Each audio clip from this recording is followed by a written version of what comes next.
Aiden Wilson Tozer. 1 Tessalonicenses 1 e 5. O nosso Evangelho não chegou até vós tão somente em palavra, mas, sobretudo, em poder no Espírito Santo. 2 Coríntios 5,17. Se alguém está em Cristo, é nova criatura. Apocalipse 13:1. Conheço as tuas obras, que tens nome de que vives e estás morto. Para aquele que é apenas um estudioso, esses versículos podem ser interessantes, mas para um homem sério, com a intenção de ganhar a vida eterna, eles podem ser bem mais do que apenas um pouco perturbadores, pois eles, evidentemente, ensinam que a mensagem do Evangelho pode ser recebida de duas formas distintas, em palavra somente sem poder ou em palavra com poder. Não obstante, trata-se da mesma mensagem, quer venha em palavra, quer venha em poder. Igualmente, esses versículos ensinam que, quando a mensagem é recebida em poder, ocorre uma mudança tão radical em quem a recebe a ponto de ser chamado de uma nova criação. Todavia, a mensagem pode ser recebida sem poder e, aparentemente, alguns a receberam assim, pois alguns parecem estar vivos, mas estão mortos. Nos dois últimos versículos, as ações estão no tempo presente. Pela observação do proceder dos homens em jogos, tenho obtido uma melhor compreensão do proceder deles em oração. A maioria deles, de fato, age na religião como age nos jogos, sendo a religião em si de todos os jogos o mais universalmente jogado. Os variados esportes possuem as suas próprias regras, bolas e jogadores. O jogo estimula o interesse, fornece prazer e consome tempo e, quando termina, os times competidores riem e deixam o campo. É comum ver um jogador deixar um time para entrar em outro e, poucos dias depois, jogar contra os seus antigos companheiros com o mesmo zelo que demonstrava anteriormente quando jogava por eles. A coisa toda é arbitrária. Tudo consiste em solucionar problemas artificiais e atacar as dificuldades deliberadamente criadas para o bem do jogo. Isso não possui raízes morais nem devia ter. Ninguém é melhor por seu esforço autoimposto. É apenas uma prazerosa atividade que, afinal de contas, não muda nem acrescenta nada. Se a condição descrita se limitasse apenas ao campo do jogo, poderíamos deixar isso para lá sem um pensamento adicional. Mas o que temos a dizer quando esse mesmo espírito adentra o santuário e define a atitude dos homens em relação a Deus e à religião? Pois, da mesma forma, a religião possui o seu campo e as suas regras, bem como o equipamento certo para jogar o jogo das palavras piedosas. Ela possui os seus devotos, tanto leigos como profissionais, que apoiam o jogo com seu dinheiro e o encorajam com a sua presença, mas que não são diferentes em vida ou caráter dos muitos que não têm nenhum interesse na religião. Como um atleta usa uma bola, igualmente muitos de nós usam a palavra, verbalizada e cantada, escrita e proferida em oração. Nós as jogamos rapidamente no campo, aprendemos a lidar com elas com destreza e graça, construímos reputações com base em nossa habilidade verbal e angariamos como recompensa o aplauso daqueles que apreciaram o jogo. No entanto, a nulidade de tudo isso fica evidenciada pelo fato de, após o agradável jogo religioso, ninguém é, no fundo, nem mesmo um pouco diferente do que era antes do jogo. As bases da vida permanecem inalteradas, os mesmos princípios antigos governam, bem como as mesmas antigas regras adâmicas.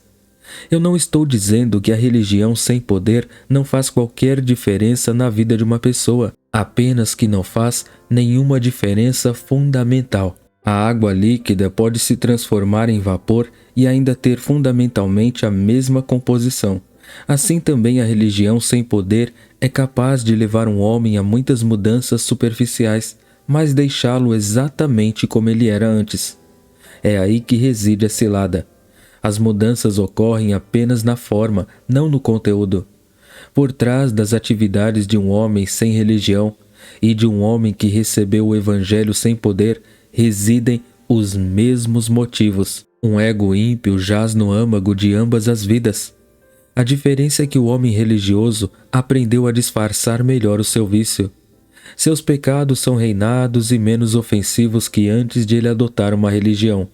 Mas o homem em si não é um homem melhor aos olhos de Deus. Ele, na verdade, pode estar pior, pois Deus odeia a artificialidade e a pretensão. O egoísmo ainda é o agente propulsor, como um motor no centro da vida daquela pessoa. Bem, ele pode aprender a redirecionar os seus impulsos egoístas, mas o seu infortúnio é que o ego ainda vive sem repreensão e até mesmo insuspeito no interior de seu coração. Ele é uma vítima da religião sem poder.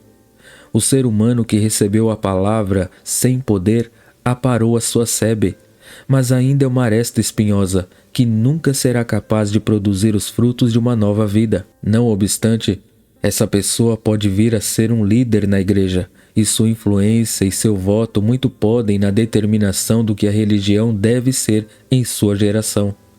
A verdade recebida em poder desloca as bases de vida de Adão para Cristo, e um novo conjunto de motivações passa a agir no interior da alma. Um espírito novo e diferente adentra a personalidade, tornando novas todas as áreas de seu ser. O seu interesse muda das coisas externas às internas, das coisas terrestres às celestiais. Ele perde a fé na solidez dos valores externos, passa a ver claramente o engano das aparências exteriores, e seu amor e sua confiança pelo mundo invisível e eterno são fortalecidos à medida que a sua experiência expande. A maioria dos cristãos irá concordar com as ideias aqui expressas, mas o abismo entre a teoria e prática é tão imenso quanto aterrorizante, pois o Evangelho é, com muita frequência, pregado e aceito sem poder, e a mudança radical demandada pela verdade jamais ocorre. Pode haver, de fato, algum tipo de mudança. Uma barganha intelectual e emocional pode ser feita com a verdade, mas aconteça o que acontecer, jamais será profunda e radical o suficiente. A criatura é mudada, mas nunca é nova. E bem aí está a tragédia disso.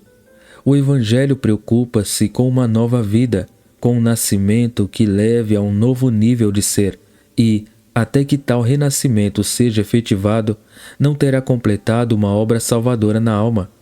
Onde quer que a palavra seja pregada sem poder, o seu conteúdo essencial é perdido, pois há, na verdade divina, uma nota imperiosa. Há no Evangelho uma urgência, uma finalidade que não será ouvida ou sentida, exceto pela capacitação do Espírito Santo. Devemos constantemente ter em mente que o Evangelho não se trata apenas de boas novas, mas também de julgamento sobre todos os que o ouvem. A mensagem da cruz é, de fato, boas novas para o arrependimento, mas, para aqueles que não obedecem ao Evangelho, ela traz uma implicação de advertência. O ministério do Espírito junto ao mundo impenitente é avisar sobre o pecado, a justiça e o juízo. Para aqueles que querem deixar de ser pecadores obstinados e se tornarem filhos obedientes de Deus, a mensagem do Evangelho é de uma paz absoluta, mas, por sua própria natureza, também é um árbitro para o destino futuro dos homens. Esse aspecto secundário é praticamente negligenciado em nossos dias. A característica do Evangelho de presente, de dom, é mantida como conteúdo exclusivo, enquanto o elemento de mudança é na mesma medida ignorado. A concordância teológica é tudo o que é exigido para tornar-se um cristão. Essa aprovação é chamada de fé, sendo considerada a única diferença entre salvos e perdidos. A fé, portanto, é concebida como um tipo de mágica religiosa, que traz grande deleite ao Senhor e possui o misterioso poder de abrir o reino dos céus. O meu desejo é ser justo com todos e descobrir todo o bem que posso nas crenças religiosas de cada homem.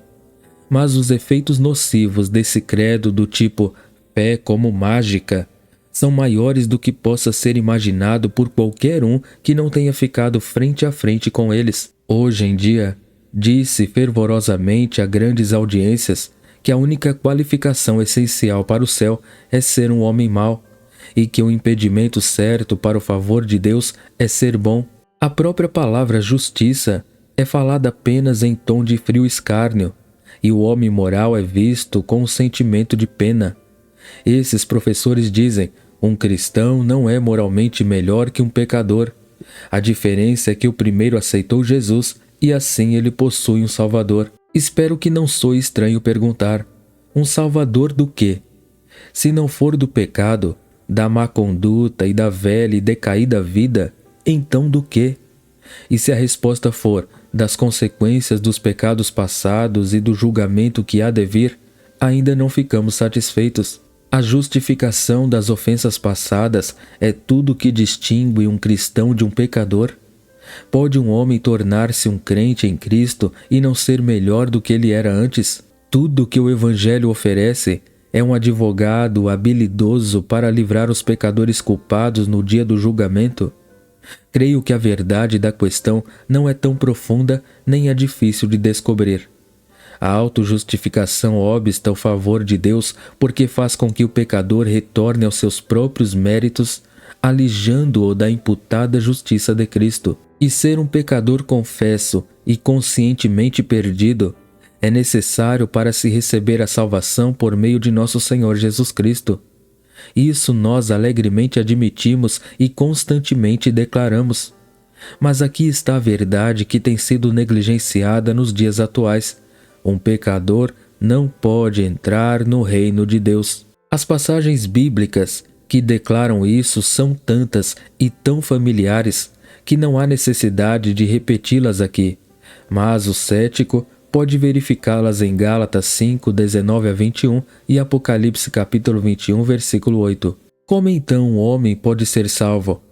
O pecador arrependido encontra Cristo e após esse encontro salvador deixa de ser um pecador. O poder do Evangelho transforma, muda a base de sua vida do eu para Cristo, coloca-o em uma nova direção e o torna uma nova criação.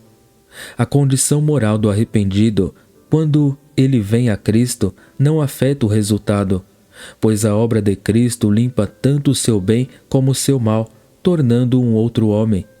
O pecador arrependido não é salvo por alguma transação judicial à parte de uma respectiva mudança moral. A salvação deve incluir uma mudança de condição judicial, mas o que é negligenciado pela maioria dos mestres é que ela também inclui uma mudança real na vida do indivíduo.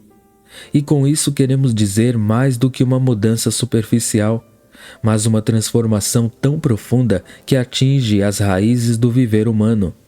Se a alteração não for tão profunda assim, não será profundo o suficiente. Se não tivéssemos anteriormente sofrido um sério declínio em nossas expectativas, não teríamos aceitado essa mesma visão técnica de fé. As igrejas, mesmo as evangélicas, são espiritualmente mundanas, moralmente anêmicas, estão na defensiva, são imitadoras em vez de inovadoras e estão em uma condição lamentável. Em geral, porque foi dito há 2 gerações inteiras que a justificação nada mais é do que um veredito de inocente pronunciado pelo Pai Celestial ao pecador que pode apresentar a moeda mágica da fé, contendo a maravilhosa inscrição "Abre-te, Sésamo". Se não é expressa de maneira tão direta assim, ao menos a mensagem é apresentada para criar tal impressão. Tudo isso resulta de ouvir a palavra pregada sem poder e recebê-la da mesma forma. Agora, a fé, de fato, é o abre-te, Sésamo, para a bem-aventurança eterna. Sem fé é impossível agradar a Deus. Tampouco nenhum ser humano pode ser salvo à parte da fé no Salvador ressurreto. Contudo, a verdadeira qualidade da fé, ou seja, a sua qualidade moral, é quase universalmente ignorada. É mais do que a mera confiança na veracidade de uma afirmação presente na Escritura Sagrada. Trata-se de algo altamente moral e de essência espiritual. Invariavelmente, efetua uma radical transformação na vida daquele que a exercita, mudando o olhar interior do eu para Deus e introduzindo o seu possuidor em uma vida celestial sobre a terra. Não é o meu desejo minimizar o efeito justificador da fé. Nenhum homem conhecedor das profundezas de sua própria maldade ousaria aparecer diante da inefável presença sem nada recomendá-lo além de seu próprio caráter, assim como nenhum cristão, sábio após a disciplina de falhas e imperfeições, desejaria que sua aceitação diante de Deus dependesse de qualquer grau de santidade a que tivesse chegado por meio das operações da graça interior. Todos os que conhecem os seus próprios corações e as provisões do Evangelho unir-se-ão na oração do homem de Deus. Assim que o seu clarim soar, irei com ele me encontrar, e gozarei da redenção com todos que no céu estão. É lastimável que uma verdade tão bela tenha sido tão deturpada. Contudo, a perversão é o preço a ser pago por falharmos na ênfase do conteúdo moral da verdade. É a maldição que acompanha a ortodoxia racional quando o espírito da verdade é suprimido ou rejeitado. Ao declarar que a fé no Evangelho efetua uma mudança de motivação na vida, desviando o foco do eu para Deus, estou apenas afirmando os fatos sóbrios. Todo homem dotado de inteligência moral deve estar consciente da maldição que o aflige interiormente. Deve ter consciência do que chamamos de ego, denominado pela Bíblia como carne ou eu. Porém, independentemente do nome pelo qual é conhecido, trata-se de um mestre cruel e de um inimigo mortal. O faraó jamais governou Israel tão tiranicamente quanto esse inimigo oculto governa os filhos e as filhas dos homens. As palavras de Deus a Moisés, com respeito a Israel na escravidão, é uma boa descrição de todos nós. Certamente, vi a aflição do meu povo que está no Egito, e ouvi o seu clamor por causa dos seus exatores. Conheço-lhe o sofrimento. Êxodo 3, versículo 7. O credo niceno ternamente afirma que Jesus Cristo, por nós e para nossa salvação, desceu dos céus, encarnou-se pelo Espírito Santo no seio da Virgem Maria e se fez homem. Também por nós foi crucificado sob Pôncio Pilatos. Ele padeceu e foi sepultado, e ressuscitou ao terceiro dia conforme as Escrituras e subiu aos céus, onde está sentado à direita do Pai. Para que foi tudo isso? Para que ele pudesse nos declarar tecnicamente livres e nos deixasse permanecer em escravidão? Jamais.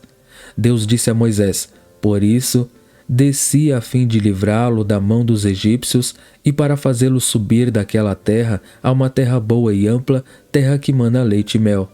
Chega-te a Faraó e dize-lhe: deixa ir o meu povo. Êxodo capítulo 3, versículo 8 e Êxodo 8, versículo 1. Para os humanos cativos do pecado, Deus jamais tensionou outra coisa que não fosse a libertação plena.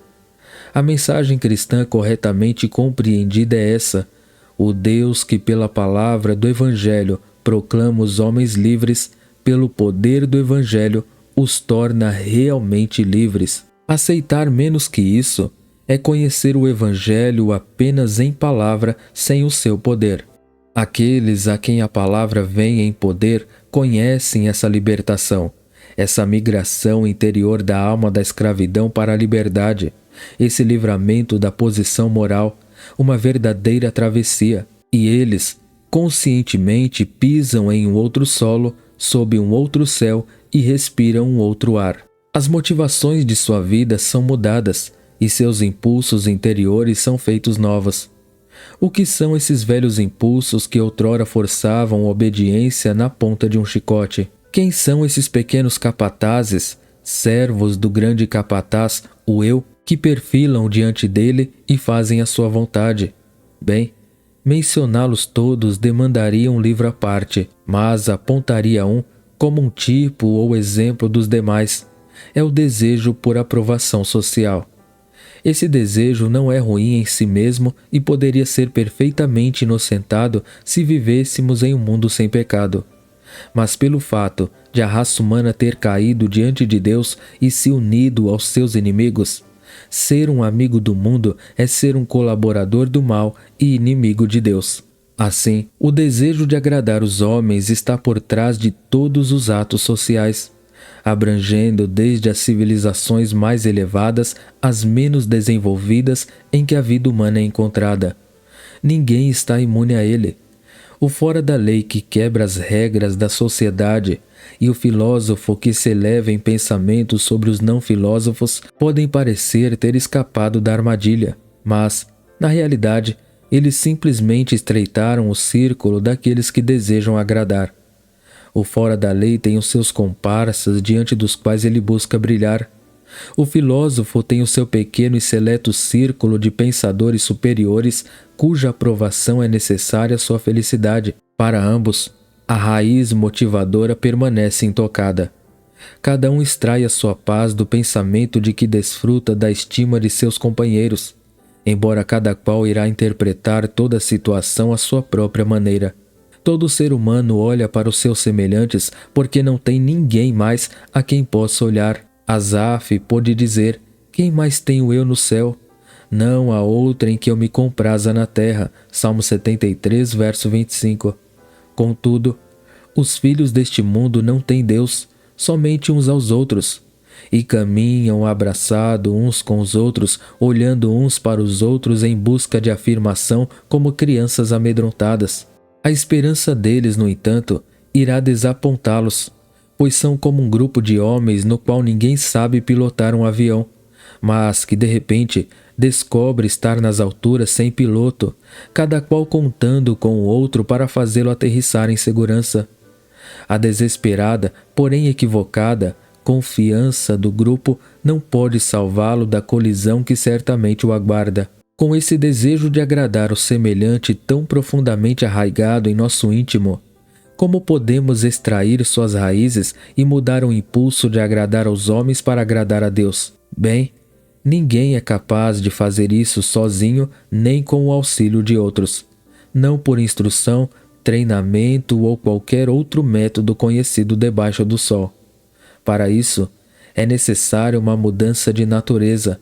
O fato de ser uma natureza caída a torna menos poderosa, e para que isso ocorra, deve haver uma mudança sobrenatural, a ação realizada pelo Espírito por meio do poder do Evangelho recebido com uma fé viva. Então, o Espírito substitui a velha natureza pela nova e invade a vida como os raios de sol invadem uma campina, expulsando as antigas motivações à medida que a luz do alto elimina a escuridão embaixo. O modo como funciona na experiência é mais ou menos assim. O homem que crê é dominado repentinamente por um poderoso sentimento de que somente Deus importa. Logo, esse sentimento opera em sua mente, condicionando todos os seus julgamentos e valores. Agora, ele se vê livre da escravidão imposta pela opinião do homem. Em breve, ele aprende a amar, acima de tudo mais, a certeza de ser agradável ao Pai que está nos céus. Essa completa mudança na sua fonte de prazer é o que tem tornado os que creem em pessoas invencíveis. Dessa forma, os santos e mártires permaneceram sozinhos, deserdados por todos os amigos terrenos e morreram por Cristo sob o desagrado universal da humanidade. Quando, para intimidá-lo, os juízes de Atanásio lhe disseram que o mundo todo estava contra ele, com ousadia, Atanásio respondeu: então é Atanásio contra o mundo. Essa proclamação tem atravessado os anos e hoje nos lembra que o Evangelho possui poder para libertar os homens da tirania da aprovação social, libertando-os para fazer a vontade de Deus. Concentrei a minha consideração apenas neste inimigo, mas ele não é o único, tendo por companhia vários outros. Eles parecem sustentar-se por si mesmos, existindo à parte dos demais, mas isso é apenas aparente. Na realidade, são ramos da mesma vinha venenosa, crescendo da mesma raiz maligna, e todos eles morrem quando a raiz morre. Essa raiz é o eu, sendo a cruz o único e eficiente meio de aniquilá-lo. A mensagem do Evangelho, portanto, é a mensagem de uma nova criação em meio à antiga. A mensagem da conquista da nossa natureza humana pela vida eterna de Deus e a substituição da antiga pela nova. A novidade de vida apodera-se da natureza do homem que crê. dando início à sua benigna conquista, que não está completa até que a vida conquistadora alcance posse plena e uma nova criação tenha surgido. E esta é uma ação de Deus sem o auxílio humano, pois é um milagre moral e uma ressurreição espiritual. Amém? Deus em Cristo abençoe a todos. Não se esqueça de se inscrever no canal, ativar o sino de notificações, curtir e compartilhar o vídeo. Segue na tela uma playlist com mais mensagens do pastor Aiden Wilson Tozer. Deus abençoe, muito obrigado.